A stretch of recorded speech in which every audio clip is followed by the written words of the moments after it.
అమరావతి రాజధానిలో వైసీపీ సర్కార్ పాడుబెట్టిన పనులను తిరిగి పట్టాలెక్కించడం కూటమి ప్రభుత్వానికి భారంగా మారింది. శాశ్వత పరిపాలనా భవనాల కోసం తవ్విన పునాదుల్లో నిలిచిన నీటిని వెళ్లగొట్టడానికి దాదాపు 45 రోజులు పట్టే అవకాశం ఉంది.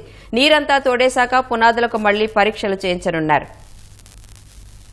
అమరావతి నిర్మాణ పనుల్ని పునః ప్రారంభించేందుకు సీఆర్డీఏ వడివడిగా అడుగులు వేస్తోంది. వైసీపీ ప్రభుత్వం ఆపేసిన పనులు పట్టాలెక్కించేందుకు వీలుగా ఇప్పటికే రాజధాని ప్రాంతంలో కంప చెట్లు తొలగించారు. ఇప్పుడు శాశ్వత పరిపాలనా భవనం కోసం తీసిన భారీ పునాదుల్లో నీటిని తోడేస్తున్నారు. 2019కి ముందు శాశ్వత సచివాలయ టవర్లు, హైకోర్టు నిర్మాణాలకు భారీ పునాదులు తీశారు. భారీ నిర్మాణాల కోసం సుమారు 30 అడుగుల మేర పునాదులు తవ్వారు. గత 5 ఏళ్లు వైసీపీ ప్రభుత్వం అమరావతిని నిర్లక్ష్యం చేయడంతో ఆ పునాదుల్లో నీరు చేరి చెరువులను తలపిస్తున్నాయి. దాదాపు 1/4 టీఎంసీ నీళ్లు నిల్వ ఉండొచ్చని అధికారులు అంచనా వేస్తున్నారు. ఇప్పుడు ఆ నీటిని మోటార్లతో తోడుతున్నారు.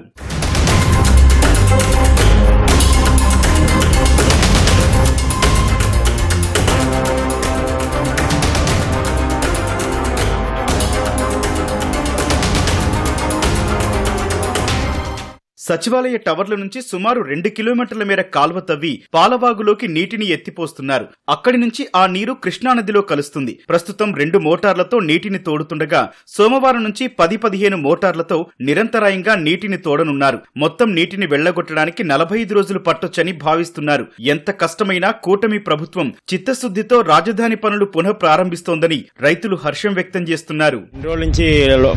నేలలో ఉండే చూస్తే కడుపు తరుక్కుపోయేదండి అసలు ఒక రైతుగా. దాన్ని బాబు గారు వచ్చినాక టెండర్లు పిలిచి ఇప్పుడే పనులన్నీ స్టార్ట్ చేస్తున్నారు. ఇలాగ అన్ని పనులు తొందరగా స్టార్ట్ అయ్యి రాజధాని 3 సంవత్సరాల్లో కంప్లీట్ అవ్వాలని కోరుకుంటున్నాం అందరం. చాలా హ్యాపీగా ఉంది ఈ పనులన్నీ చేస్తుంటే. ఇన్ని రోజులు ఈ నేలల్లో ఉండే ఆ రాడ్లు అసలు పనికొస్తాయా లేదా అని ఆలోచించాం. కానీ ఐఐటి వాళ్ళు కూడా ఈ పనికొస్తాయని చెప్పారు. అన్ని నీళ్ళు తోడి అంతా ఖాళీ చేసి రాజధానికి తొందరగా హెచ్ఓడి టవర్స్ ఇవన్నీ తొందరగా స్టార్ట్ చేయాలని చెప్పి కోరుకుంటున్నాను. వైసీపీ ప్రభుత్వ అరాచకానికి, విధ్వంసానికి కూడా ఇది ఒక నిదర్శనం అండి.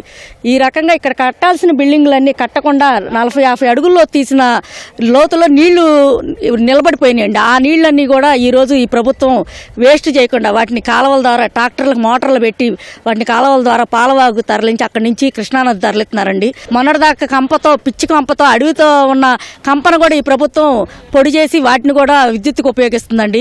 ఇందుట్లో ఉన్న నీళ్లు గత 5 సంవత్సరాలు ఆ ప్రభుత్వం పట్టించుకోకుండా వదిలేసిన వల్ల ఇక్కడ ఈ రిఫ్ట్ ఫౌండేషన్ మొత్తం నీటిలో మునిగిపోయిందండి. ఈ రిఫ్ట్ ఫౌండేషన్ లో ఉన్న నీళ్ళని ఇప్పుడున్న కూటమి ప్రభుత్వం ఎట్లా ఉపయోగించుకుంటుందంటే ఈ నీళ్ళని కనుక మళ్ళా కృష్ణానదిలోకి మళ్లిస్తే దాని ద్వారా ఎంతో కొంత పంట పొలాలకు ఉపయోగపడుతుందని.